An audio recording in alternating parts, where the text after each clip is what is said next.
got a hot topic here, foam rolling your IT band. So I used to recommend it all the time, and I'm going to explain to you why I don't recommend it anymore. And anytime that I will recommend something or tell you something is kind of against the grain or against of some things you might have heard, you know I'm going to explain the heck out of it, maybe over-explain it of what my reasonings are. That being said, if you're someone that has been foam rolling your IT band and it helps and you feel better, great. If you don't know me yet or know me by now, I'm all about helping people, pleasing people. If you're getting relief from foam rolling your IT band, this is not for you.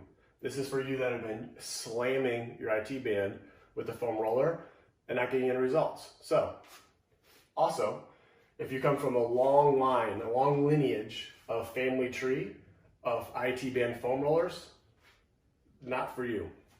Nothing against it. So we've got to go back to the basics a bit. We've got compressive and tensile forces. Compressive, it doesn't make that noise. Tensile, we're pulling. There's times in the body where we may need compressive forces. There's times where we may need tensile. Different parts of our body are better suited to handle either compressive or tensile. So with this, we're gonna have to keep this in mind when this comes to the IT band and what IT band friction syndrome is and why we'll revisit these later on. So the IT band, long tendon. You can look it up. There's a controversy, it's connective tissue.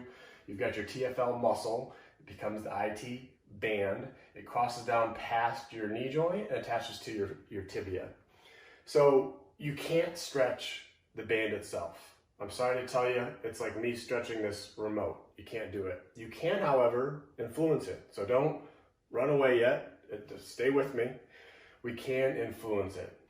We talked in the previous post about the vastus lateralis. The biggest of the four quads, it sits on the outside of your leg. You've got your IT band. So we're zoomed in here and you see how there's space there. Well, a lot of times we don't have that space and it's just compressed or matted down to the muscle. So anytime we have compression, it's going to change or affect the tension of the entirety. So its origin, where it starts, and its insertion, where it ends, if that's tight down or compressed down, it's going to affect the tension. It's going to increase the overall tension at its origin and insertion. So I think you see where I'm going with this. Keep in mind, this is a friction issue. At 30 degrees of knee flexion, that IT band goes over that lateral condyle, and that repetitively over time can agitate and wear. So let's take the IT band, let's take somebody, put them on their side. We've got the entirety again. We said we need some space there between the vastus lateralis. It's already matted down. There's our friction point. Do you think it would be beneficial for me to take a foam roller, steam roller, and just compress and compress? In my opinion, no. It hurts every time. You're not stretching the actual IT band itself. And this whole issue with this is it's a friction issue. There's too much tension there when we go that 30 degrees of bending. That's wearing at it. It's eating at it. It's irritating it. There's a saying we say in the business of silent culprit, noisy victim.